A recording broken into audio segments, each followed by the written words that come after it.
people are like, hey, look at that man. I think they're like, whoa, that tall child looks terrible. Get some rest, tall child. You can't keep burning the candle at both ends. But you know, I was a child for years and years, and it was a lot of fun. It was very weird to be a kid because I was so young, and you know, some things made me nervous when I was a little kid, and they don't make me nervous at all anymore. Like, I always thought that quicksand was going to be a much bigger problem than it turned out to be.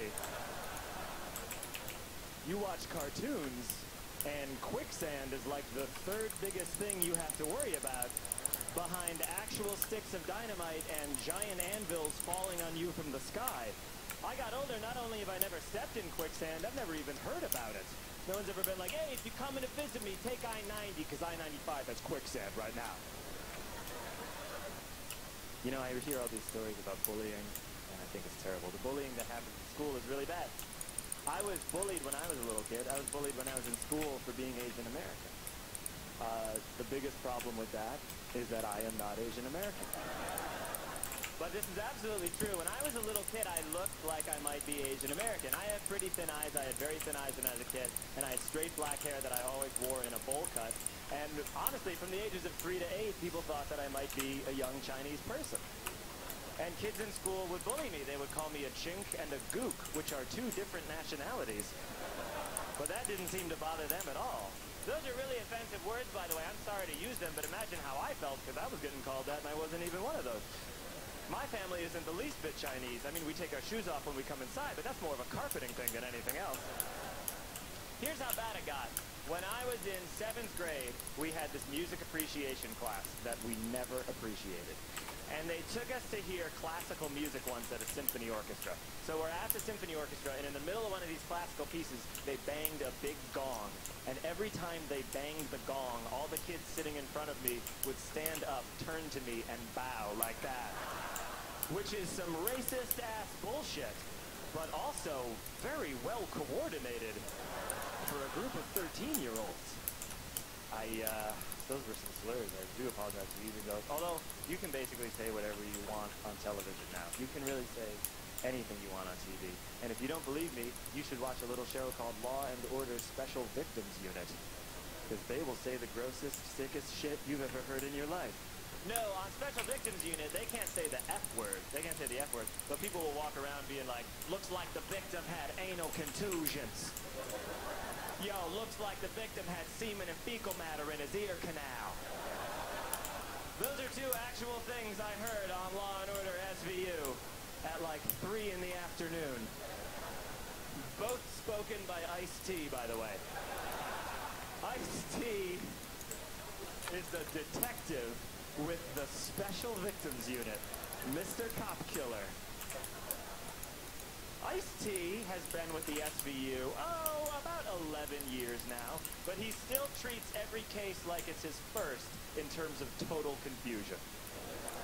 Like, they'll be in the middle of an investigation and Ice-T will be like, you telling me this dude gets off on little girls with pigtails? Like, yeah, Ice, he's a pedophile. You work in the sex crimes division. You're gonna have to get used to that. You know how on Law and Order they tie in current events to their episodes, like they try and weave in real news stories? So a couple years ago on SVU, they did a episode that was based on stories about sex addiction, because all these celebrities were coming out as sex addicts. So in the episode, there was a scene where the other detectives are trying to teach Ice-T what sex addiction is, and it takes a couple of minutes. And finally, Ice-T gets it, and they cut to him in this close-up, and he goes, oh, I get it. You mean like when someone drinks too much, or snorts cocaine, or bets the house on the ponies? I was like, yeah, you got it, man. And I was psyched that they understood and they could go on with the investigation, but I could have watched another 4 hours of Ice-T just naming examples. Just that shot of him like, or like when someone smokes too many cigarettes, or like when someone shops too much with credit cards, or like when someone plays too many scratchy lotteries, or like when someone eats too much chocolate cake. And he would just keep talking, and it would slowly fade out and say created by Dick Wolf. Thanks very much. much. My name's John Mulaney. You're laughing.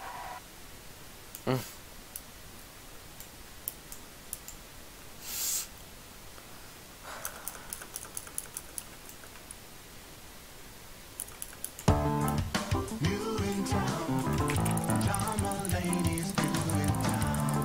He's feeling mustard on his shirt and he's got some papers to deliver. But oh no, he's successful and he's got some really crazy friends.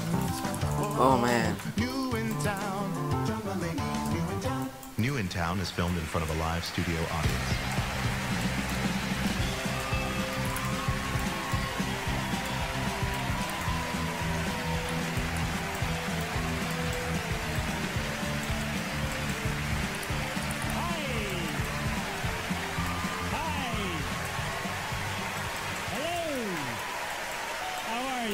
Thank you. That's very nice of you. Thank you.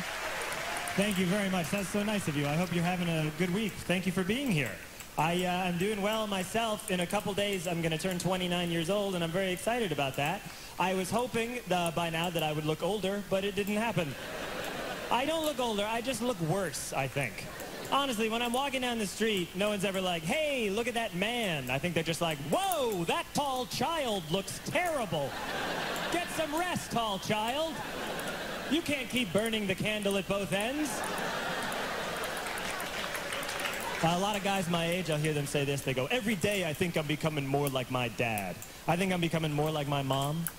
Because I was watching that show, Access Hollywood, and one of the reporters said, up next we have an exclusive interview with Sandra Bullock's former husband, Jesse James. And out loud I went, ugh, this ought to be good. That's pure mom. My brothers and sisters and I had this babysitter named Veronica when we were kids, and I was in love with her. I was in love with Veronica. She would babysit us on Saturday nights. And in my head, when I was a little kid, I thought that Veronica was like 25, 30 years old. I was just talking to my mom the other week. I found out that when I was 10, Veronica was 13. So why was she in charge? All she could do was dial the telephone a little better than I could. 13 when I'm 10, that's just like hiring a slightly bigger child. That would be like if you're going out of town for the week and you paid a horse to watch your dog.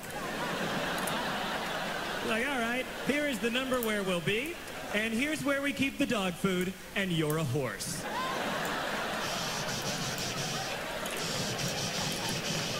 Why do people do that? People always shush animals. They go, hey, shh, shh, shh, shh. They've never spoken. I always wanted to live in New York when I was a kid. I'm so excited that I get to live in New York. I saw New York City in a movie when I was a kid. It was called Home Alone 2, Lost in New York. It is a sequel. Yeah, how about that movie? It was a sequel to the movie Home Alone. I remember in that movie, oh, the kid in Home Alone 2, he gets into a stretch limousine on 5th Avenue with a large cheese pizza, and I thought, this is the height of luxury! Now I live in New York, and I'm psyched, but that is a stupid movie title. Lost in New York, the streets are numbered. How'd you get lost in New York?